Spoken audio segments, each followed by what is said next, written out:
Hello, আসসালামু আলাইকুম। সবাই কেমন আছেন? আশা করি সবাই ভালো আছেন। Welcome to another video. একটা মুভি একটা মানুষকে বিভিন্নভাবে স্টিমুলেট করে, অর্থাৎ একটা মুভি যেমন মানুষকে উদাস করে তুলতে পারে, ঠিক একটা মুভি মানুষকে আনন্দ দিতে পারে। একটা মুভি যেমন মানুষকে ডিমোটিভেট করতে পারে, ঠিক একটা মুভি মানুষকে মোটিভেট করতে পারে। একটা মুভি যেরকম মানুষকে চিন্তা চেতনার ভেতরে ঢুকিয়ে দিতে পারে, আবার একটা মুভি মানুষকে ব্রেনলেস এন্টারটেইনমেন্টও দিতে পারে। সেই সাথে মানুষকে হাসি দিতে পারে, সেই সাথে মানুষকে দুঃখ দিতে পারে। একটা মুভির ডেপথ একটা মানুষের জীবনে প্রচুর। মানুষ যখন মুভি দেখে তখন মানুষ নিজেকে ফিল করা শুরু করে যে সে সেই ক্যারেক্টারটা। প্রত্যেকটা মুভির একটা আলাদা বৈশিষ্ট্য থাকে, একটা জনরা থাকে, এবং সেই জনরাটা প্রত্যেকটা মানুষ যে পছন্দ করবে সেরকম কিছু না। বিভিন্ন মানুষের বিভিন্ন রকমের মুভি পছন্দ হতে পারে। একজন মানুষের রোমান্টিক ধাঁচের মুভি পছন্দ হতে পারে, কারো কাছে মনে হতে পারে যে অ্যাকশন ধাঁচের মুভি আমার পছন্দ, কারো কাছে কমেডি মুভি পছন্দ হতে পারে, আবার কারো কাছে সাইকো থ্রিলার বা সাসপেন্স হরর জনরা পছন্দ হতে পারে। আমি আজকে একটা মুভি দেখেছি যেটি দরদ। অবশ্যই আপনারা থাম্বনেইল এবং টাইটেল দেখে বুঝতে পারছেন যে আমি দরদের রিভিউ দিব। সো রিভিউ দেওয়ার আগে আমি এটাই বলতে চাই, একজন পরিচালকের পয়েন্ট অফ ভিউটা সবসময় হচ্ছে দর্শকের পয়েন্ট অফ ভিউ। নিজে যদি নিজের মুভিকে ভালো বলে জাহির করা হয় বা অতিরঞ্জিত করে বলা হয়, তাহলে সে আসলে পাবলিকের পারসেপশনটা বোঝে না। একটা মুভি যে বানায় তাকে আসলে দেখতে হয় পাবলিকের চোখে মুভিটা কেমন লাগবে। আর যেহেতু যে জনরার মুভি এটা বাংলাদেশের নতুন, কিন্তু তার মানে এটা না যে একটা অখাদ্য আপনি প্রেজেন্ট করবেন। যাই হোক, আমি আজকে এই মুভিটা রিভিউ করব, যাতে করে যারা এই ভিডিওটি দেখবেন তাদের কাছে যেন সুবিধা হয় যে আপনি এই মুভিটি ওয়াচ করবেন নাকি ওয়াচ করবেন না। এটা কমপ্লিটলি আমার পারসেপশন, এবং আশেপাশে যারা আছে তাদের একটা রিয়াকশন দেখেও আমার যেটা মনে হয়েছে সেটাই আমি বলার চেষ্টা করবো এই ভিডিওতে। তো ফার্স্টে আমরা মুভির কাহিনীটা বলতে চাই। আপনারা যারা সাইকো থ্রিলার পছন্দ করেন, এই মুভিটা আসলে আপনাদের জন্য না। এটা আসলে রোমান্টিক রিভেঞ্জমূলক একটা মুভি, মোটেও সাইকো থ্রিলার মুভি না। এখানে আপনারা মুভি 10 মিনিটের মধ্যেই ফাইন্ড আউট করতে পারবেন যে কে খুন করেছে। এখানে কোনো ডাউটই নাই। আর আপনি 10 মিনিট থেকে 15 মিনিটের মধ্যে you will be completely aware, যে you will be acknowledged by the director. এটা আমি বলতে চাই যে ডাইরেক্টরের ফ্লই ছাড়া আর কিছু না। আপনি প্রথমে বুঝতে পারবেন যে কে খুন করেছে এবং কিভাবে খুন করছে। আমি স্পয়লার দিচ্ছি না, বাট যারা মুভিটা দেখবেন কিংবা জানবেন তারা বুঝতে পারবেন প্রথম 10 মিনিটে। আরেকটা কথা বলে রাখি, স্যানিটাইজারের ইউজ হয়, সো আপনারা বুঝতেই পারবেন। দ্বিতীয় কথা হচ্ছে যে মুভির যে সংলাপগুলো ছিল সেগুলো মর্মস্পর্শী না, খুবই ক্যাজুয়াল কনভারসেশন হয়েছে, এবং কমিক রিলিফ বলতে তেমন কিছুই নাই। শাকিব খান হাসানোর চেষ্টা করেছে কিছু জায়গায় পাঞ্চগুলো লেগেছে, কিছু জায়গায় তেমন পাঞ্চগুলো লাগেনি। সিনেমাটোগ্রাফি খুবই উইক, অর্থাৎ আপনি মুভি দেখতে দেখতে কখন আপনি মোবাইল বের করবেন আপনি টেরও পাবেন না। আপনি বলবেন যে আসলে কাহিনী আসুক, যেটা আসলে সাইকো থ্রিলার মুভির কাহিনী না, মানে যেটা আসলে সাইকো থ্রিলারের সাথে হওয়ার কথা না। সাইকো থ্রিলার মুভির সবচেয়ে বড় আকর্ষণ থাকে হচ্ছে আপনাকে মনিটরের দিকে কিংবা আপনাকে স্ক্রিনের সামনে চোখ বন্ধ করে রাখতে হয়, যাতে করে একটা দৃশ্য যদি চলে যায় আপনি কিন্তু বুঝতে পারবেন, অনেকটা এনিগমেটিক হয়ে যাবেন, যার জন্য আপনাকে প্রপার মনোযোগ দিয়ে স্ক্রিনের সামনে তাকিয়ে থাকতে হবে, যেটা এই মুভিতে অ্যাবসেন্ট ছিল।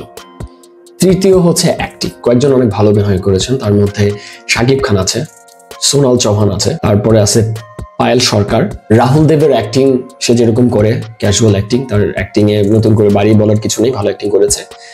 সেই সাথে রাজেশ শর্মা খুব একটা সিগনিফিক্যান্ট রোল প্লে করেছে। সেই সাথে একটা মেয়ে ছিল কাস্টে, আসলে তার নাম আমি খুঁজে পাচ্ছি না, IMDb তে দেখেছি বাট আমি তাকে পাইনি। মেয়েটা ভালো অভিনয় করেছে। সেই সাথে বাংলাদেশের কয়েকজন ছিল, মোটামুটি ভালোই অ্যাক্টিং করেছে। সোজা কথা যে আসলে এই মুভির মধ্যে অ্যাক্টিংটাই মনে হয় মুভিটাকে বাঁচিয়ে রাখার চেষ্টা করছে, বাকি তেমন কিছুই কাজ করেনি, না সংলাপ, না স্ক্রিন প্লে, না কাহিনী। আপনারা যারা তালাশ মুভি দেখেছেন আমির খানের, আপনারা অনন্য মামুন যে বলছে যে আপনারা অবাক হয়ে যাবেন, তো তালাশ মুভির ওই কাহিনীটাই এখানে হয়েছে, যেখানে অবাক করার মতো। আর দ্বিতীয় হচ্ছে এটি আসলে সাইকো থ্রিলার জনরার মধ্যে পড়ে না। এখানে ব্যাকগ্রাউন্ড মিউজিক গুলো ওইভাবে প্রপার ইউজ করা হয়নি, এখানে মার্ডার গুলোও দেখানো হয়নি ওইভাবে, যেভাবে আসলে একটা সাইকো।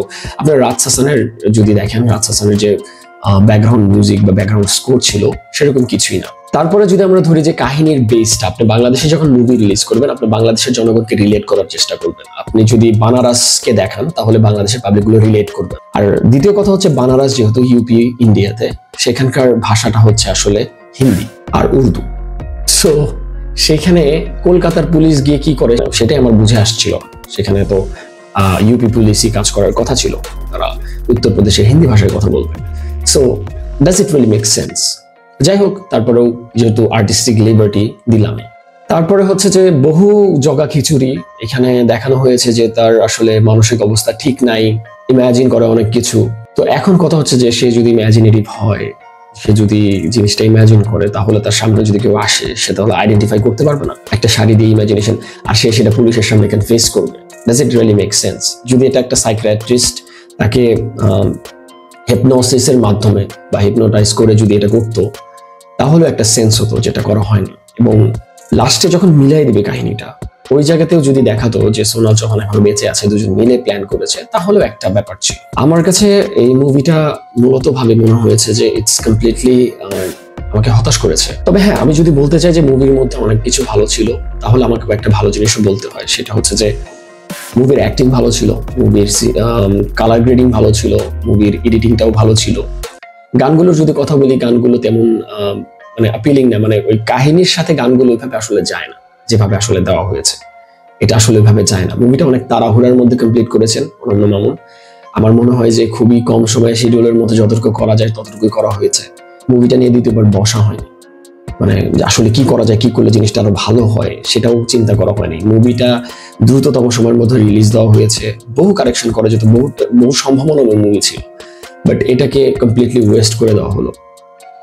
আমি জানি যখন সিনেমা হল আমি গিয়েছিলাম, এই মুভিটা যদি চলে শুধুমাত্র শাকিব ফ্যানের জন্যই চলবে, কারণ শাকিব খানের যে ক্রেজটা আমি হলের মধ্যে দেখেছি, ওনার স্ক্রিন প্রেজেন্স যখন হয়েছে, তখন মানুষের যে চিৎকার চেঁচামেচি, সেটা দেখে বোঝা যায় যে ওনার যে ফ্যান বেসটা তারা কতটা লয়াল এবং কতটা তারা উদ্গ্রীব একটা ভালো মুভির জন্য।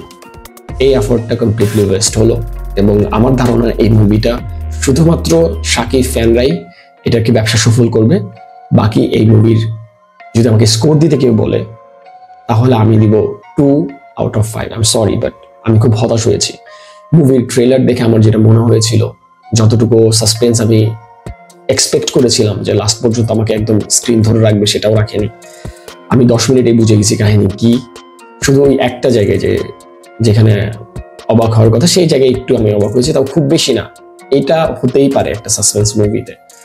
সো আমাকে হতাশ করেছে দরদ, আমাকে চরমভাবে হতাশ করেছে। আমি কখনোই ভাবি নাই যে দরদের রিভিউটা আমি এইভাবে দিব। আমি এক্সপেক্ট করেছিলাম যে আমি অনেক ভালো একটা রিভিউ দিব, বাংলা মুভির জন্য খুবই দরকারি এটা, বাট এটা হয়নি। আর হ্যাঁ, আমি বলেছিলাম মাল্টিপল পারসন স্প্লিট ডিসঅর্ডার এটা থাকবে, এটা নেই। এটা আমার এক্সপেকটেশন ছিল, এটা নাই। এই চিন্তাটা মাথায় রাখবেন না, এই চিন্তা বাদ দিয়ে ছবিটা। আর আরেকটা কথা আমি বলতে চাই অনন্য মামুনকে, যে please work on screen play. Screen play খুবই ইম্পর্টেন্ট একটা জিনিস। একটা মানুষকে স্ক্রিনে চোখ লাগায় রাখতে গেলে স্ক্রিন প্লের উপর কাজ করতে হবে। আপনি র্যান্ডমলি কাহিনী পিক অ্যান্ড চুজ করতেছেন, এইভাবে হয় না। একটা কাহিনীর মধ্যে ধাপ করে আরেকটা কাহিনী ভাবে হয় না, সেটাকে সুন্দর করে গুছিয়ে নিতে হয়। হ্যাঁ, আপনি যদি মোমেন্টো থেকে রেফারেন্স নেন, মোমেন্টোর কাহিনীটা ওরকম একটার ভিতর আরেকটা, একটার ভিতর আরেকটা এভাবে দেখানো হয়েছে, বাট ওটাও খুব সুন্দরভাবে ফিনিশিং দেওয়া হয়েছে। বাট আপনার যেটা পিক মানে সুইচ হয়েছে একটা কাহিনী থেকে আরেকটা, সেটা আসলে মানানসই ছিল না। আমি সরি। এরপরে যদি আপনি কখনো মুভি করেন এরকম লার্জ স্কেলে, তাহলে এই জিনিসগুলো মাথায় রাখবেন যে আসলে জনগণের এক্সপেকটেশন থাকে, বিশেষ করে আমরা যেন মুভি যাই কিছু নেয়ার জন্য, তারা যেন কমপ্লিটলি ওয়েস্ট অফ টাইম না নিয়ে আসে। যাই হোক, আপনারা, আমি তারপরে বলবো যে এটা একটা ওয়ান টাইম ওয়াচ, এন্টারটেইন হবেন, বাট আপনি স্যাটিসফাই হয়ে বের হবেন না। এটা তুফানের মতো মুভি না। আর উনি যেভাবে হাইপটা তৈরি করেছিলেন অনন্য মামুন, যেভাবে বলতে চেয়েছিলেন যে এই মুভিটা অনেক সাসপেন্সমূলক মুভি, এটা আসলে সাসপেন্সমূলক মুভি না। আপনি যেটা ভেবে যাবেন হলে সেটাই হবে, এবং সেটাই লাস্ট পর্যন্ত আপনি পাবেন। আপনি তেমন কোনো কিছুই বেস্ট পাবেন না। আমি বরঞ্চ বলতে চাই যে কি চাইতে যে নাটকগুলো আছে, সেই নাটকগুলো একটু বেশি সাসপেন্স তৈরি করছে, বেশি উদ্দীপমূলক হয়ে থাকে। যাই হোক, তারপরেও হলে যাবেন, মুভি দেখবেন, মুভি সাপোর্ট করবেন। ওয়ান টাইম ওয়াচের জন্য এই মুভি ঠিক আছে, বাট এটা একটা কাল্ট মুভি হবে না। এটা খুবই ফরগেটেবল একটা মুভি, এবং এটা আসলে পার্সোনালি আমার বলতেও খারাপ লাগতেছে যে এটা আসলে আমি সেকেন্ড টাইম আর দেখবো না, ইভেন ওটিটিতেও দেখার ইচ্ছা আমার নেই। আজকে এই পর্যন্ত। সবাই ভালো থাকবেন, সুস্থ থাকবেন। আসসালামু আলাইকুম।